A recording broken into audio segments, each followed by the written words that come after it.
Cricket media used to be pretty simple. Find your favourite newspaper, head to Cricinfo, and maybe a blog you'd like. Now just finding the best stories and writing is a huge challenge. You already have a job. You just want to read about cricket. Well, that is what the best of cricket is currently doing. They go out daily to find the newest cricket coverage and the best stories from any publication in the world. And when they can't discover what they want, they also hire some of the best writers to produce their own great stories. You can get the best of cricket via their website or on WhatsApp. They find cricket's best stories and give them to you every day.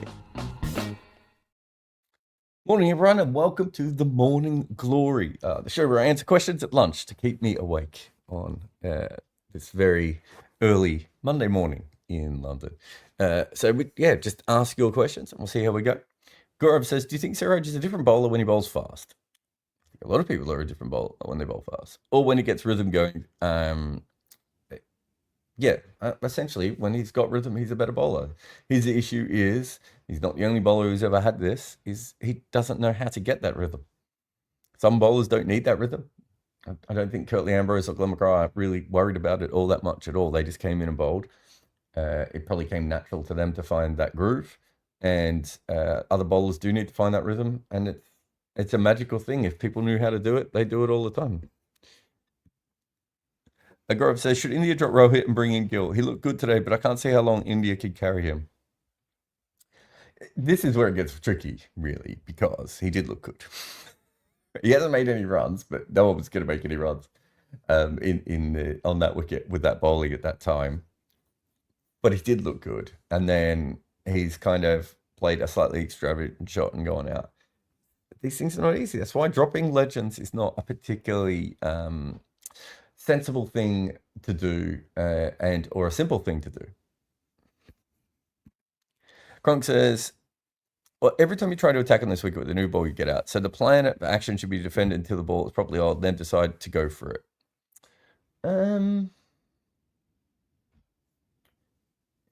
I just think things like that are very hard to do because you're playing against your natural instinct in a way that's like, if you get a half volley, you should probably attack it. If you get a short wide one, you should probably attack it. They didn't get many of them in this session, but realistically, yeah, if you get those sorts of balls, I think that's the best way of batting. The other way of looking at it, Crunk, is to go the Constance way of like literally hitting the balls off line and length, which they didn't try and do. I think Jaiswal came down the wicket a couple of times, perhaps to bowl and maybe once to Cummins. They didn't really ever try and take the bowlers off their length, but that's the other thing that you can do in that situation.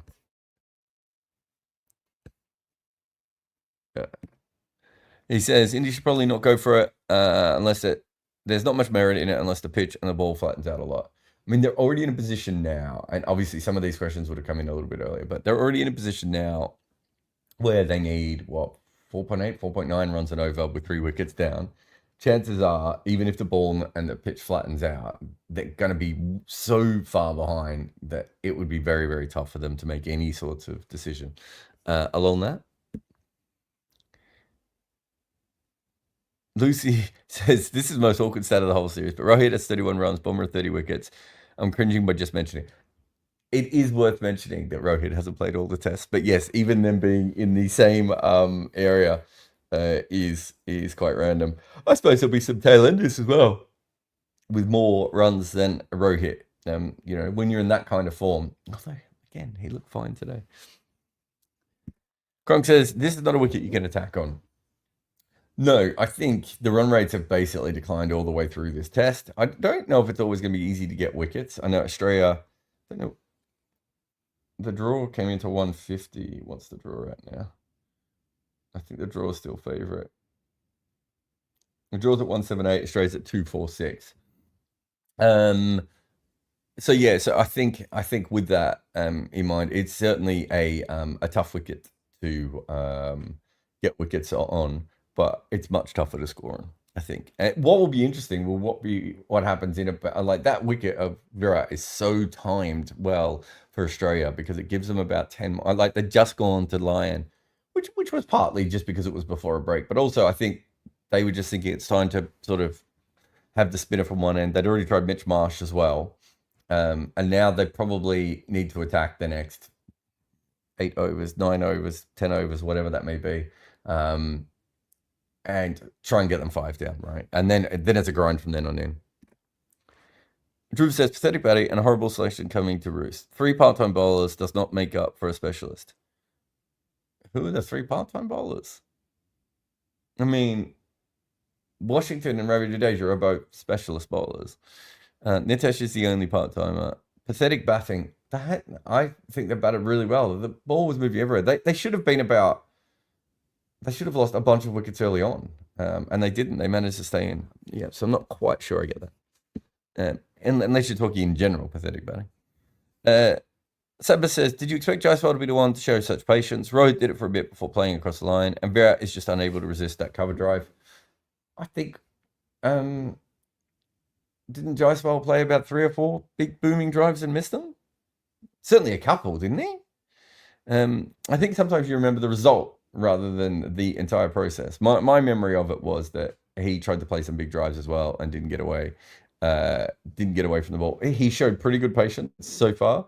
He's very lucky to be there, though. I think we have to be honest there. I think he'd be thinking that. Nathan says, assuming India kick Kohli beyond the series, do you think that he should be shunted down the order to maybe 5 or 6 to ensure someone like Sarfaraz already blooded in the number 4 role? I certainly wouldn't be. I don't think Nitesh is a number 4. But yes, if they're going to keep Kohli, it probably makes more sense for... I mean, if that's what you're going to do, I don't think... If India can't make the World Test Championship final, I think Kohli retires at the end of this series. If they can make the World Test Championship final, I think he will try and play in that. I'd be surprised if he plays in England at this point. Grove says, funny how these things work. It's more than luck. Rahul, Rohit, and Kohli go out first or second mistakes. Jaiswal's still there after 20. Yeah. It's, the KL Rahul one's really interesting because he's probably exactly the way he's played all series long. And this time the ball sort of comes back in and takes the edge and goes out. The Rohit one was probably him thinking that it was a slightly fuller ball that he could take away, and he's played perhaps the wrong shot to that. I don't think that's the end of the world or anything, that one.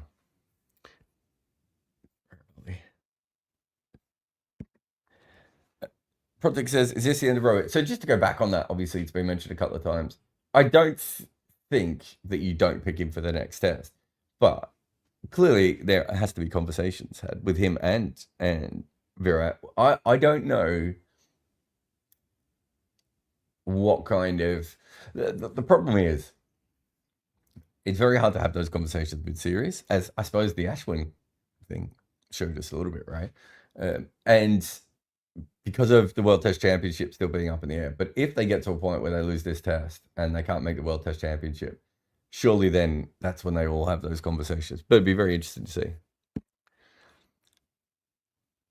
Roll says, what on earth was that shot from Kohli? India decided to block out for a draw, right? No, India weren't trying to block out for a draw. They're just trying to get through the new ball. But I don't think it will matter anyway. I don't think they'll be able to score at the rate they need to later on this wicket, especially with a second new ball due further on. Kohli plays cover tries. Action says, can India win this match? Or if they do, they will need someone heroic. They're currently 30-1. I wouldn't be putting any money on them at 30-1. So no. Sportsfan says, is this the right approach by Indian batters? Going into shell invites Aussie bowlers to get into rhythm. I wouldn't worry about it. Scott Boland's going to be in rhythm anyway. Pat Cummins is not going to worry too much about that. I think that whether they were into their shell or not, it was about them winning the first 35 overs. And to be fair, they won like quite a bit of those, right? For a long period of time, they actually did very, very well in those. And I don't think their plan was to go into their shell. I just think Australia bowled so well early on they couldn't score. And that's slightly different. True Serum says, if you're put in charge of Indian cricket right now, what are you doing about Rohit and Virat? It's just conversations. You'll get the same answer with me on most of these things. I talked about that with Marnus Labuschagne, with Baba Azam, all these sorts of players, Shaheen Afridi, right? It's about conversations. You go to them and you say, look, what is your plan at the moment? Do you understand what we're trying to do? Here's our issues. What are your issues? Is there something we can do? Right? And there we go.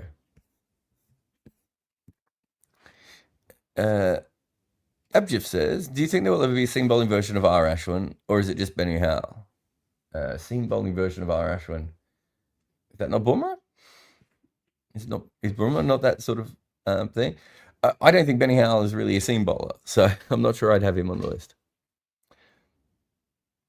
Sale Axeman says, Rohit should realize that that he's just a liability now and should retire. Okay, so just on this, Rohit has become a liability in the last 6 or 7 tests, right? Like, how far back does his bad form go? Sorry, I don't have my full stats in front of me. Let's see if I can bring this up on my phone. Because what you are not, when someone can be a liability in the middle of their peak, right, where they just stop making runs. There's obviously the famous Greg Chappell bit where he just keeps making ducks and ones and can't make any runs at all. And over 2 formats, I think it was in test matches and ODIs. And he was an absolute liability for Australia at that point. And then it obviously all comes together. Where are we here? So Rohit,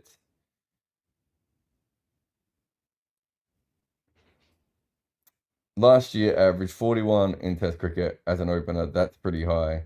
So this year he's gone at 14 test matches, averaging 14 test matches, averaging 25.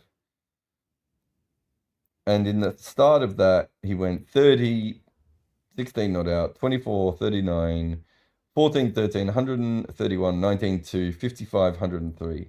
So it's been 4 months of bad form, right? This is where, and if he wants to retire and he's moving towards the end and everything else, I've got no issue with him retiring. But this is where, do you really want to drop someone of his caliber of a player based on, what is it, September, October, November? Yeah, 4 months of form. Do you know what I mean? That's such an overreaction. It's such a weird way of looking at cricket. So yeah, but I'm not saying that you can't have these conversations with people, but that's why you've got to think about the whole picture and not just he's failed again. Kush says, your analysis of bowling was that he bowls better when batters defend him rather than being aggressive. Constance looked better when he was aggressive rather than defending. Is Constance the anti-bowler? You're looking at the record so far in first-class cricket and everything we know about him. I don't think that Constance has a particularly rock-solid defense at the moment.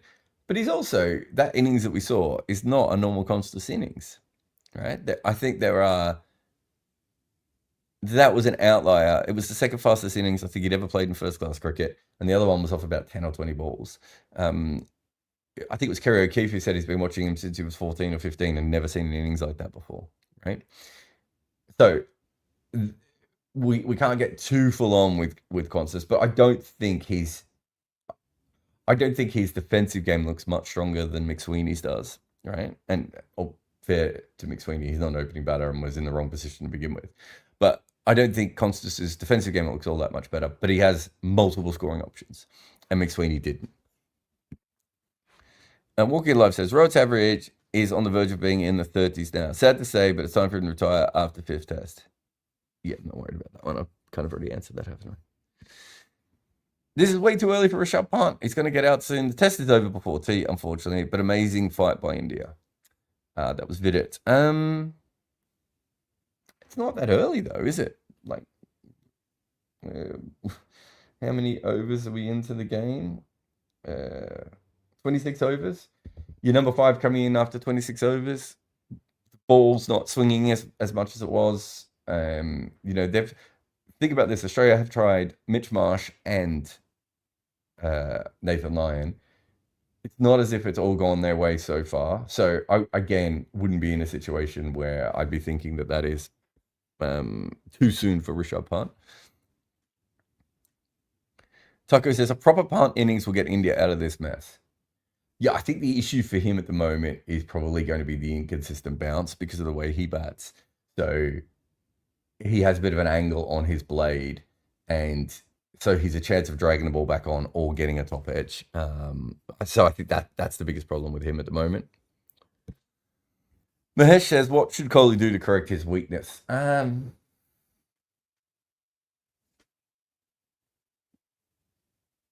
I don't know how you fix the issue of Virat Kohli, because the cover drive is not his weakness. It is also, well, it is his weakness, but it's also his strength. And so he would have to become a completely different batter very late in his career to what he is normally. That isn't something that you see all that often. Usually what you probably see is more what we've seen from Eunice Khan or Steve Smith, in which they exaggerate the way they play late in their career to kind of get away with things and then get themselves into a position where they're better for a while and they feel good. So I think that's the much more likely option there. And that the problem for Virat is that it's hard to do that with the cover drive. Nathan says, given Rohit Kohli went last to the World Cup, World Test Championship in 26, do you think it's unlikely India reach the finals next time around? No, it's more about the bowling lineup than in Test cricket, it's much more about the bowling lineup. Those guys in this last cycle haven't made a lot of runs anyway. So no, I'm not too worried about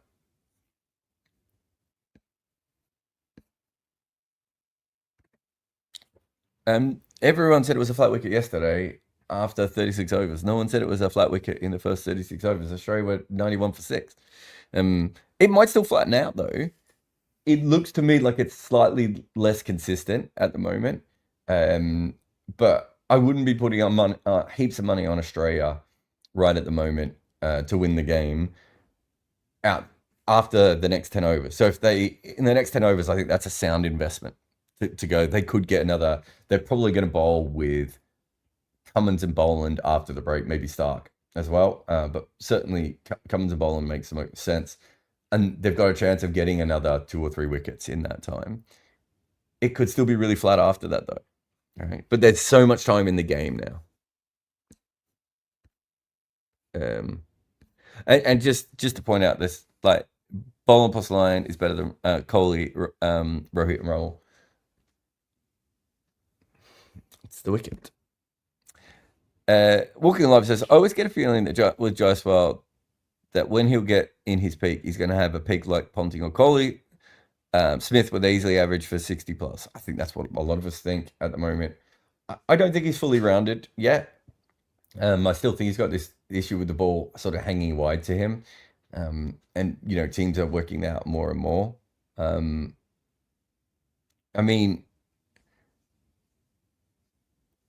he has the ability to probably be... He has the ability to be if we're talking absolute dream case scenario, top 10 or 15 batters of all time, right? That is within his skill sets as a bat player, the way he picks up the ball and the way he bats. But that doesn't mean that's going to, that's going to happen. There's so much that can go wrong between now and that journey, because Kohli had that ability too, right? And Babar Azam probably had the ability of being top 30, top 35 batters of all time, and he's nowhere near that at the moment. So many things can go wrong, and now I think more so, and this is a good one with Smith and Kohli at the moment. We are still seeing the best players of all time struggle with the extra analysis and new trends coming along. So Jaiswal's going to have to go through like maybe 2 or 3 big changes during his career. And that's the difference between those sort of top 5 batters of all time, and everyone else, right? Or top 10 or top 15 batters of all time and everyone else. is that ability that during your generation, as things change or as things get different, or as you lose your athleticism, you still manage to make runs. Jaiswal's a mile away from all that. Australia or draw, tell in percentage. If you want the market, and the market's a bit wild, where are we here? I think you're looking at about, I think it's about a 55% draw. Actually, it might be 60% draw. Here. Yeah, so the draw got up to 70% and is about, 55%. I was right. Draw. So that then that gives Australia about a 45% chance of winning. I think that's fair, isn't it? I mean, they're 33 for 3. If they come out and they get 2 or 3 wickets in that first 10 overs, obviously that changes everything. But if they don't and India get through that, it feels like a lot of wickets to get on this pitch. All right, what else we got here?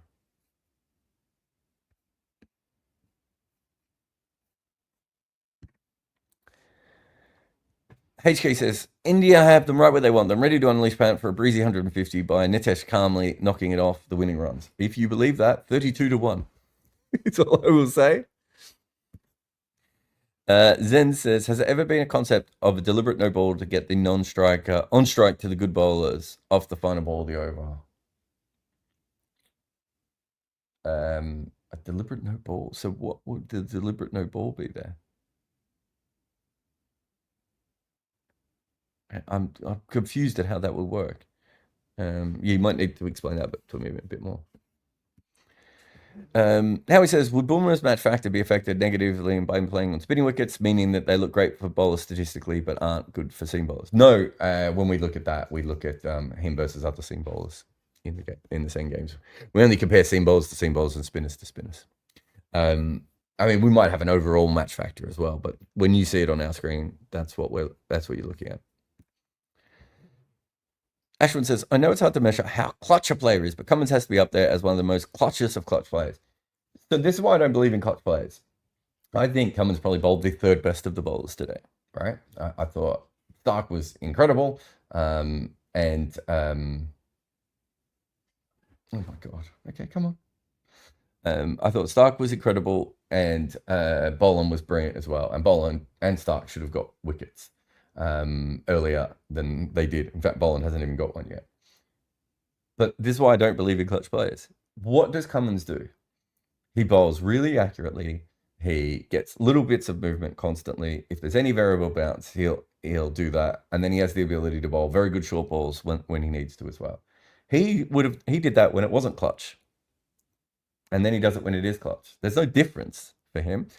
Everything he does is repeatable. That's not a clutch player. He just can always repeat his skill sets over and over again. And there are going to be certain times in the game where that works for him and certain times in the game where it doesn't. That's what you're looking for in a player. Paul says, how can you pass through whether someone is bowling well versus how much the pitch weather is allowing for? I mean, a lot of it is just accuracy, right? Like you're looking at, are they putting the ball in the right area for the surface that they are on? Are they creating pressure? You're looking at all that kind of information. How many plays and misses, what's the control factor and all that sort of stuff. And then we can go and have a look at it. We know that when the ball doesn't deviate all that much, that test batters average phone's asleep, but I think test batters average like 55 or something when the ball comes straight on. And when the ball deviates more than 1 degree, I think that drops to 18, 20. So, we know that if the ball's straight and you're keeping pressure on and there's not much happening, that you are bowling well. But yeah, a lot of it is just subjective, right?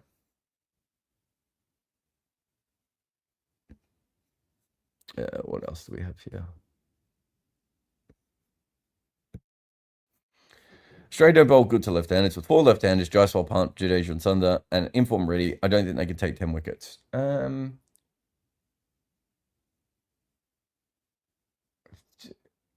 I mean, they bowled pretty well to Jaiswal today, to be fair.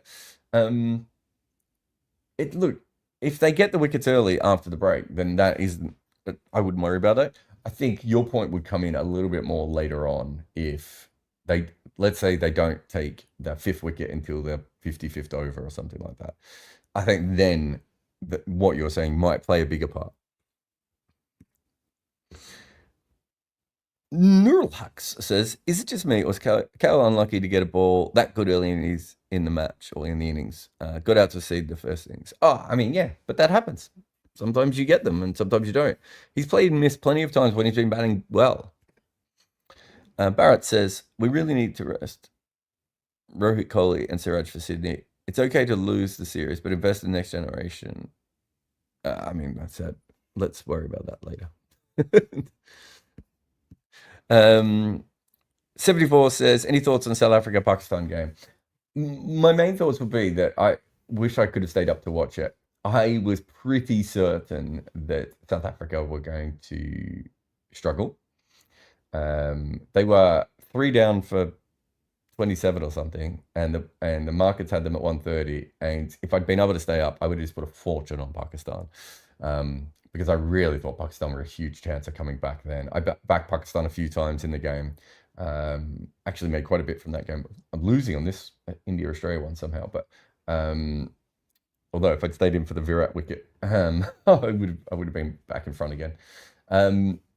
But yeah, I think the bowlers, I was watching them in the first innings, and I thought they bowled really well. They just couldn't cluster enough wickets together to get through South Africa. But yeah, all game I was pretty buoyant. I really thought Pakistan played a great game, and unfortunately, they haven't got over the line. And what a fantastic finish it must have been, which I did not see at all. Where are we? Now, looking at 33 for will Australia think they should have declared at 300 lead? I feel like that's how we look at it, Surat. But if you think about Australia a little bit, like they still haven't really. They're still bowling like India might go for the runs. And I'm not saying India might not go for the runs, but like, why would you not move? Sorry, I shouldn't say they're bowling. Their field sets are still set for the fact that India might go for the runs. Whereas I'm looking at it like, why would you not attack a lot more here? It seems to me like a missed opportunity for that. I'd almost rather Jaiswal had scored more runs if I was Australia at the moment, and created even more risky situations where they're really bowling defensively. So yeah, I can see what you're saying, but I'm not sure if that's how Australia would look at it, weirdly enough. Death Killer says, "Are we in for a Faf du Plessis type Adelaide blockathon?" I don't think the wicket is as flat as that Adelaide one was, where you could just basically wait for the ball under your eyes. I think there's a little bit of variable bounce. The Australians said that they felt like the ball was still moving pretty consistently. That might change after the 35th over. So there could be a section of this game that might get a little bit more like that, but it depends on where Australia is, like how many wickets they have at that point. Eric says, "It's a pitch sped up as time has gone on. It feels strange to see balls carried to slips after so many falling short." Yeah, it seems a little bit quicker to me than it was at the start.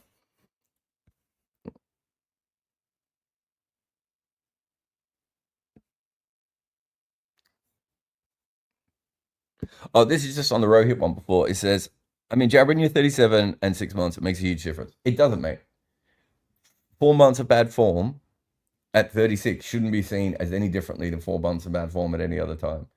The Kohli ones, the much bigger one. In Rohit's case, you should be looking at it going, well, if he's still hungry and wants to have another go, it's worth having that conversation with him. You do not drop players of that level on 4 bad months of form, right? That might be completely different if Rohit's just like, I just don't see a way back, right? Rohit's the one that will know that more than anyone else. Eb just says, "I'm not sure I would call Bumrah a cricket nerd the way Ashwin is." The thing with AUSvIND is he's very quick to change his method and try new things, while seamers generally like sticking to what works. Yeah, I would say Boomerang changes quite quickly for a seamer compared to most seamers. So if you're comparing seamer to seamer. Anyway, the teams are back out. Rishabh Pant yet to face a ball. What fun. I'll see you either way at the end for the scoreboard. But thank you to everyone for joining another Morning Club. Cricket media used to be pretty simple. Find your favorite newspaper, head to Cricinfo, and maybe a blog you like. Now just finding the best stories and writing is a huge challenge. You already have a job. You just want to read about cricket. Well, that is what the best of cricket is currently doing. They go out daily to find the newest cricket coverage and the best stories from any publication in the world. And when they can't discover what they want, they also hire some of the best writers to produce their own great stories. You can get the best of cricket via their website or on WhatsApp. They find cricket's best stories and give them to you every day.